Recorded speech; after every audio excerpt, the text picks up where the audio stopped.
All full of arms and weapons was the wall, under whose basis that fair plain doth run. There stood the Soldan like a giant tall, so stood at Rhodes the Colossus of the sun. Waist high Argantes showed himself withal, at whose stern looks the French to quake begun. Clorinda on the corner tower alone, in silver arms like rising Cynthia shone. Her rattling quiver at her shoulders hung, therein a flash of arrows feathered wheel. In her left hand her bow was bended strong, therein a shaft headed with immortal steel. So fit to shoot she singled forth among her foes who first her quarry's strength should feel. So fit to shoot Latona's daughters stood, when Niobe she killed, and all her brood. The aged tyrant tottered on his feet from gate to gate, from wall to wall he flew. He comforts all his bands with speeches sweet, and every fort and bastion doth review. For every need prepared in every street, new regiments he placed and weapons new. The matrons grave within their temples high, to idols false for succors call and cry. O Macon, break in twain the steeled lance on wicked Godfrey with thy righteous hands. Against thy name he doth his arm advance, his rebel blood pour out upon these sands. These cries within his ears no entrance could find, for naught he hears, naught understands. Well thus the town for her defence ordains, his armies Godfrey ordereth on the plains.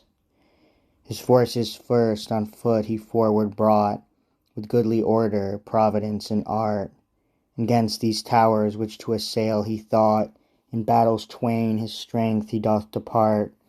Between them crossbows stood, and engines wrought to cast a stone, a quarry, or a dart, from whence like thunder's dint or lightnings new, against the bulwark stones and lances flew.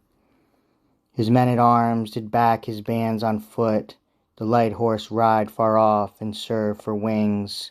He gave the sign, so mighty was the rout of those that shot with bows and cast with slings.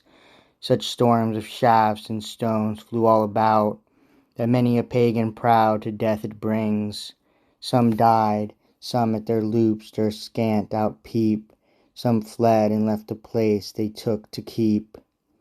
The hardy Frenchmen, full of heat and haste, ran boldly forward to the ditches large, and o'er their heads an iron pentis vast they built, by joining many a shield and targe, some with their engines ceaseless shot and cast, and volleys huge of arrows sharp discharge.